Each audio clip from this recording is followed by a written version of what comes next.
Hey y'all, welcome back to Neon's Movie Reviews. I'm Neon, this is my review channel, and today we are continuing on with the Friday the 13th franchise here.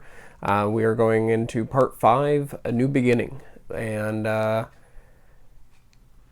before I dive into this, just want to remind you, if you enjoy this content, please give this video a like, really helps the channel out, and make sure you subscribe. We're going to be doing a lot more Friday the 13th content on here and diving into a lot of other films.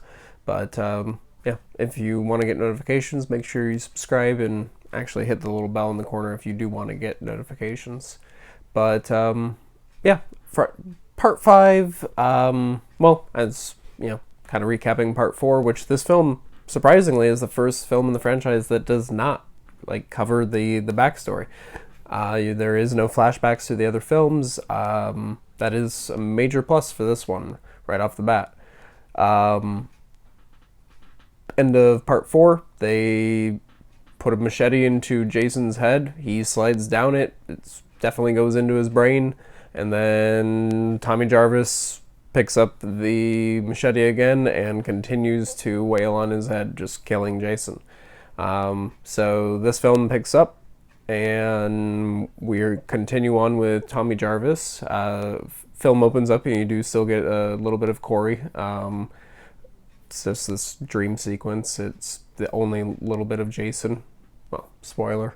Only little bit of Jason that you actually get. But after that, you're introduced to adult Jason, or adult Tommy. He's not been handling the whole murdering of Jason and seeing a bunch of teenagers murdered pretty well. There is no mention of his sister, though, which is kind of annoying. She was the whole reason that he did murder Jason, so it's kind of weird they don't bring her up at all. But yeah, we kind of follow him. He's ultra aggressive.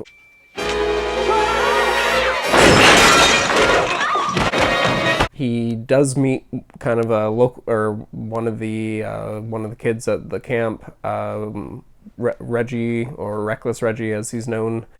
You scared of rubber spiders on strings? Man, you are one scared cat. They call me Reggie the Reckless. No spider would scare me. He's a pretty cool kid. Reckless Reggie is definitely much better representation than in part 3 with the biker characters. It is nice to see him, and I think it's his grandpa who runs the camp, or is like one of the people that works at the camp, and that's definitely nice to see. Fortunately, his grandpa dies off screen and is very brutally just thrown through a window after. And you see that his eyes have been gouged out. So that's not too nice, but it's a slasher. What do you expect? They can't kill the kid. So, and the biggest issue with this one is because we all know that Jason's dead, and this new Jason killer has this different mask. We're all just kind of like, is that Jason or is it not? There's some pretty obvious hints that this is more of a mystery, going back to the original film style. There's some pretty obvious red herrings and some pretty obvious clues to who it might be and the reason why. There's this guy, Roy Burns, who's paramedic, who's definitely very visibly upset when this dead body of Joey is revealed to him. Oh, God! It's all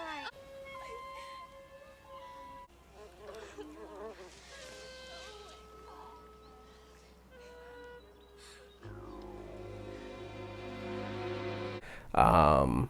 And now I do kind of want to mention, because Joey is in this very odd scene. He goes up to this guy named Vic, who, if you've seen Return of the Living Dead, is suicide in that.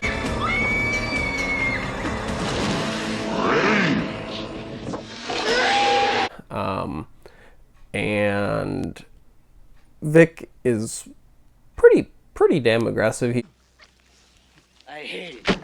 You know, leave me alone! He seems like him and Joey seem like they're some of the only ones that should actually be at this camp. Tommy as well. But everyone else just kind of seems like they're teens or stoners or horny kids. But anyway, Vic is chopping away at this log. I don't really know what he's doing because he's doing it sideways. He doesn't seem to be making much progress. Maybe he's just raging out with an axe and they let him do that because that seems like a safe idea. But Joey offers him a bit of his chocolate bar. He chops it in half. Joey tells him off, and Vic kind of loses it and chops him up with the axe.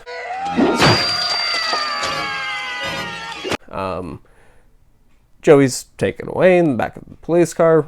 We get introduced to Roy, lifts the sheet, and you see his very surprised and disturbed reaction to seeing this random kid chopped up. And then immediately the killing starts, so it's pretty obvious what's going on. Especially with how the camera like zooms in on his reaction, and he gives the sinister look towards the camera and off, just slightly off screen. But yeah, I will say though, story-wise, this one handles the mystery much better than the first one because Roy is actually in the film before he's revealed, unlike Pamela.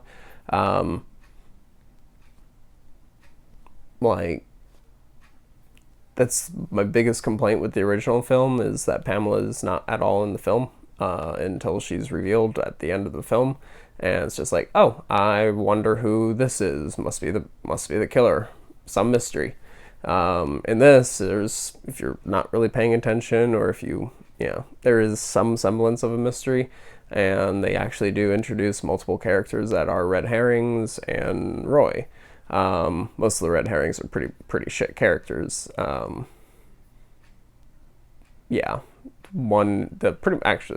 biggest red herring is introduced in one scene, and then pretty much in the next scene he's killed off. But you do get a really good scene in the scene that he's killed off in. There's a fairly strong sex scene. I should mention this movie was made by a porno director. So this scene is pretty strong, and it definitely does linger. And I will not be able to show any clips from it, obviously. But once you get past that, and then past this next scene of her just laying out there and the camera just kind of lingering and ogling her naked body for a bit. After that, you get an amazing Jason kill, but it's partially off screen, but he stabs down into her eyes with pair of metal shears, garden shears, and slams them shut. And then boyfriend comes back from washing himself off, which is kind of weird that he goes off and does that. But yeah, so he comes back. You get this gory shot of her of the aftermath of that, and it's a pretty good effect. It's probably one of the best effects in the movie.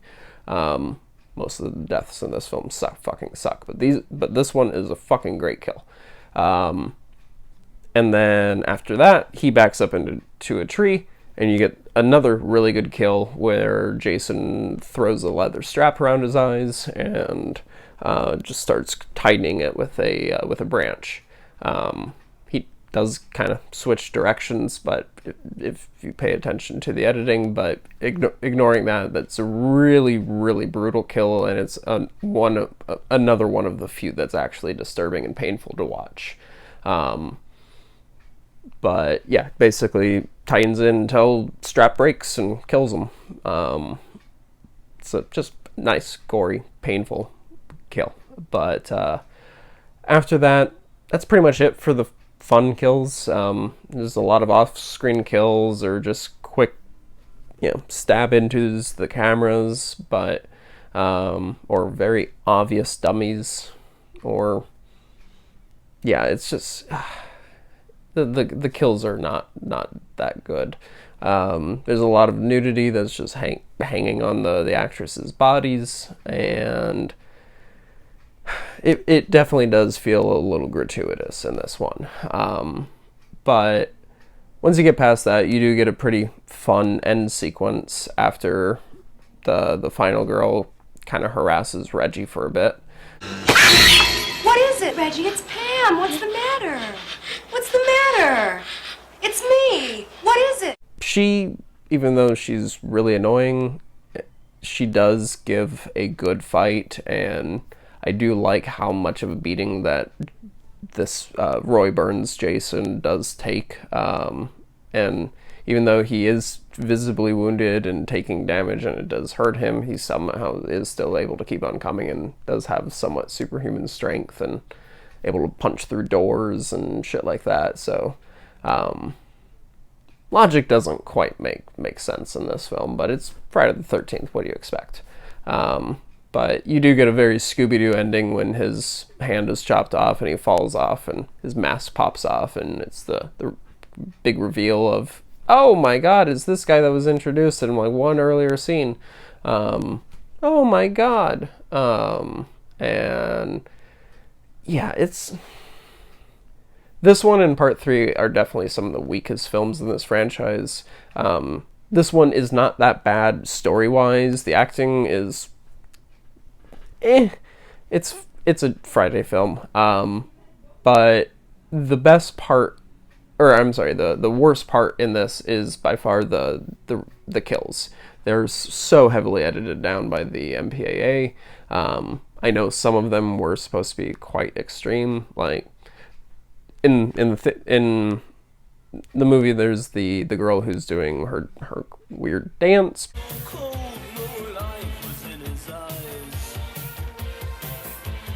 And Jason grabs her, throws her up against the wall, stabs a very obvious dummy with a knife. And it's just very underwhelming. But apparently in the original cut, which there is no footage of, there's some images if you really look online, but I'm not going to show them that. Jason apparently like just started swinging in between her legs and kind of split her in two after chopping her in the groin for a bit.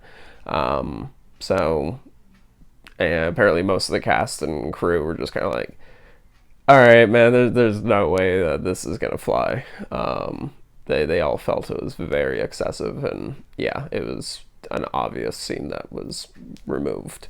But most of the other scenes were just heavily cut down by the MPAA, and yeah, this film was not very well received, but it is probably one of the most profitable films in the franchise. It sucks because Part 6 came out next, but because of the bad reception to this one and the fact that so many people flocked to it because 4 was so good, they got let down by this and they didn't go out to go see 6, even though 6 was very good. But I'll be talking about 6 later on this week, so I'm not going to get into that. But I do want to talk about Reggie's brother, Demon. And yes, that is his character's name. He is also in Return of the Living Dead. Where the fuck you going? Help me by the door, stupid fucker! And it's weird because Tom Matthews, who takes over the role for Tommy in Part 6, is also in Return of the Living Dead. Stupid asshole! Watch your tongue, boy, if you like this job! Like this job! It's kind of weird. I always found that weird. Back to Part 5. So yes, Demon. He's a pretty nice guy. He offers Reggie a bunch of different food, including an enchilada. And then after hanging out with his girlfriend and just they're kind of alone for a bit, he gets the sudden shits. Okay. Some damn enchiladas! Oh.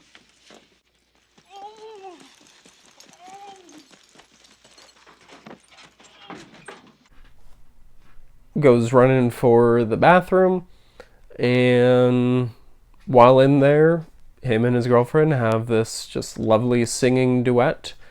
Ooh, baby. Hey, baby. Hey, baby. Ooh, baby. Ooh, baby. Ooh, baby. Ooh, baby. Ooh, baby. Goes on for quite a bit. Hey, baby. Hey, baby. Ooh, baby. Ooh, baby. Ooh, baby. Ooh, baby. Ooh, baby. Ooh. Then you get a pretty lame kill with her just killed off screen outside of the bathroom door, kind of blocking the door. And the effects are not the best. But after that, he gets impaled through the wall, and it's kind of fun. But the best part is just the singing duet and how ridiculous that is. But it's all because of those enchiladas. But yeah, I cannot recommend this film. This is definitely one of the, even though I dislike part 3 a lot more than this one, I think this is a better made movie than part 3. My personal enjoyment of part 3 does put it lower, but you can honestly skip this film if you're watching the whole franchise. You can actually skip this film and you will not miss any plot details. But I will give this one a 4 out of 10. It does have some, like I said, some story merits that do some things better than other films that I think are better in the franchise, but I do have to grant it some merit. But the restrained MPAA kills are just horrible, and then the kills themselves that are shown are just look awful. There's just only those 2 that are good. You do also have some really annoying, like right out of a John Waters movie's characters with these 2 rednecks that live in the town. You tell him off! That's the least kids weren't doing. Doing? You think I don't know what those 2 perverts were doing in my yard? Say it like you mean it, Ma. Would you shut the fuck up? You do have a pretty satisfying death with the really annoying son.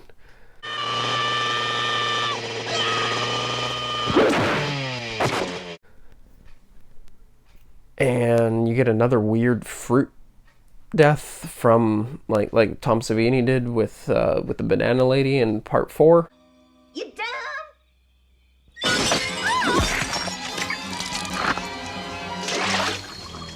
But I don't really get that. It's kind of weird.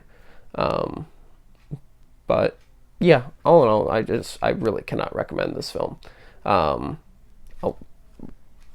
Yeah, take my rating as you will, but I think it's better movie than part 3, but I cannot recommend this one, and part 3 I would actually recommend to see, even though it is pretty bad. But that's going to wrap this up. Definitely thank you guys for watching this, really do appreciate it, and as I said, covering part 6 next, but till then, hope you all stay safe.